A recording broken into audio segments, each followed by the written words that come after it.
नमस्कार दोस्तों। हम जब स्कूल में थे तो हम सभी का एक फेवरेट पीरियड हुआ करता था और वह था गेम्स पीरियड। आप सभी को कोई ना कोई स्पोर्ट्स जरूर पसंद होगा। एक टाइम था जब लोग स्पोर्ट्स को एक कॉम्पिटिटिव खेल की तरह देखते थे और खेला भी करते थे, पर आज स्पोर्ट्स एक बिलियन डॉलर इंडस्ट्री बन गया है। आज हम इस वीडियो में देखेंगे कि कैसे खेल पैसों का खेल बन चुका है। Cristiano Ronaldo will earn a whopping $200 million during his one-year stay in Saudi Arabia. Went for $1.4 billion, and in 2018, the Carolina Panthers were sold for a record $2.2 billion. Brands paid hundreds of millions of dollars to be associated with. आजकल खेल का मतलब सभी के लिए पैसा है, चाहे वह स्पोर्ट्स पर्सन हो, कॉर्पोरेट्स हो, एडवर्टाइजर्स हो, खिलाड़ी हो या फिर स्पोर्ट्स को मेहनत करने वाले स्पोर्ट्स बॉडीज हो। उन सभी को इस मल्टी बिलियन डॉलर इंडस्ट्री से मतलब है, ना कि उस खेल से। क्या आप अंदाजा लगा सकते हैं कि स्पोर्ट्स इंडस्ट्री कितनी बड़ी है? किरने के एक रिपोर्ट के अनुसार स्पोर्ट्स टीम और लीग्स की बात करें तो ग्लोबल स्पोर्ट्स इंडस्ट्री लगभग 620 बिलियन डॉलर की है। कुछ सबसे वैल्यूएबल स्पोर्ट्स टीम की बात करें तो उसमें से दलास काउबॉयज NFL टीम शामिल है, जो हर साल लगभग 1 बिलियन डॉलर का रेवेन्यू जनरेट करती है और इस टीम की वैल्यू 5.5 बिलियन डॉलर है।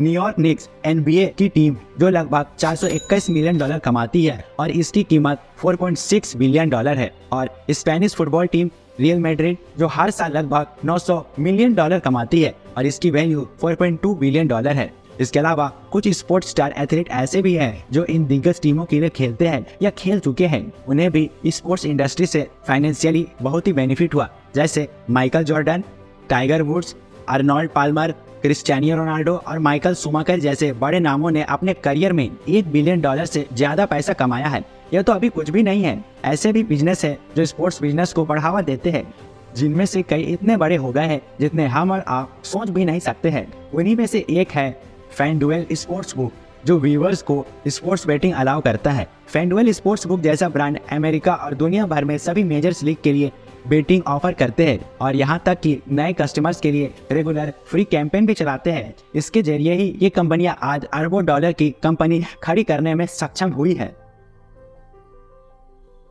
खेल हमेशा से ऐसा नहीं हुआ करता था। आज ऐसे भी कई लोग हैं जिन्हें याद होगा कि एक टाइम था जब प्रोफेशनल प्लेयर्स को बहुत ही कम सैलरी या पैकेज ऑफर किया जाता था और कुछ प्लेयर ऐसे भी थे जिन्होंने अपने डेली लाइफ एक्सपेंसेस को पूरा करने के लिए जॉब भी की थी। हालांकि कुछ बड़ी लीग्स में पैसे थे, लेकिन उस लेवल पर नहीं था जैसा हम और आप आज देखते हैं।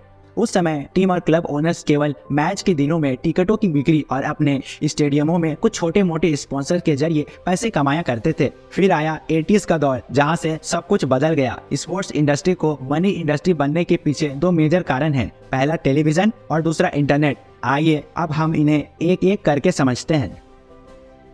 आइए अब खेल की इकोनॉमिक्स पर नजर डालते हैं कि कैसे खेल सभी के लिए पैसों का खेल बन गया है। स्टार्ट करने के लिए टीवी को स्पोर्ट्स को कमर्शियलाइज करने में गेम चेंजर माना जाता है। जैसा कि हमने पहले ही बताया कि टीवी आने से पहले केवल मैच टिकट और स्टेडियम स्पॉन्सर से ही पैसा आता था।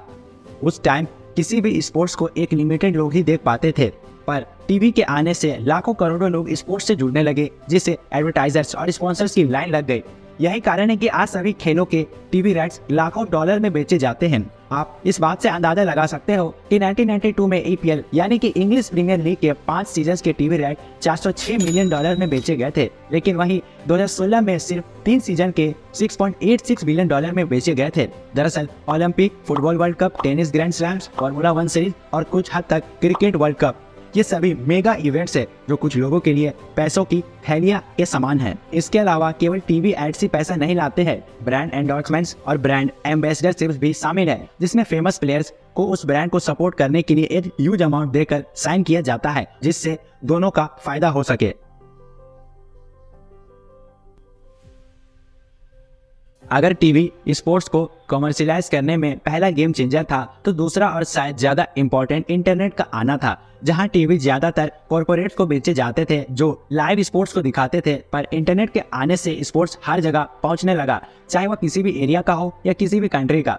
इंटरनेट की पॉपुलैरिटी को देखते हुए ही टीवी कंपनियों ने दुनिया भर के व्यूअर्स तक पहुंचने के लिए सारे ऑनलाइन प्लेटफॉर्म्स के साथ कॉन्ट्रैक्ट करना शुरू किया। इसका रिजल्ट यह हुआ कि प्लेयर्स सेलिब्रिटी बन गए। अब उन्हें लोग जानने लगे थे। यंगस्टर्स और बच्चे भी उन जैसा बनने का सपना देखने लगे। लेकिन इसका लोगों पर एक दूसरा प्रभाव भी हुआ कि दुनिया भर में कई यंग जनरेशन अब स्पोर्ट्स से जुड़े ग्लैमर के अलावा पैसे, नेम और फेम के कारण स्पोर्ट्स में अपना करियर बनाने के लिए इंस्पायर हो रहे हैं।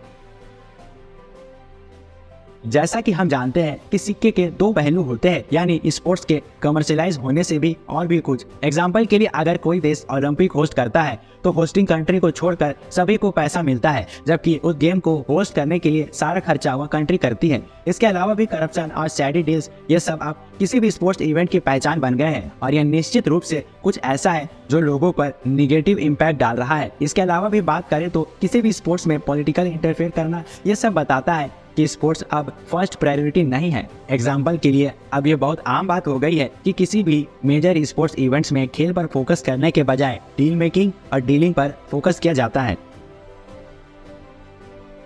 आज के टाइम में खेल सिर्फ पैसों के लिए खेला जाता है। यही वजह है कि आज स्पोर्ट्स एक $multi-billion इंडस्ट्री बन गया है। हम सभी को यह समझने की जरूरत है कि स्पोर्ट्स पैसों का गेम नहीं है। यह हमें बेहतर बनाता है और हमें जीने का सही तरीका सिखाता है। अगर आपको यह वीडियो अच्छा लगा हो तो अपने दोस्तों के साथ जरूर शेयर करें और अगर चैनल पर नए हो तो चैनल को जरूर सब्सक्राइब करें।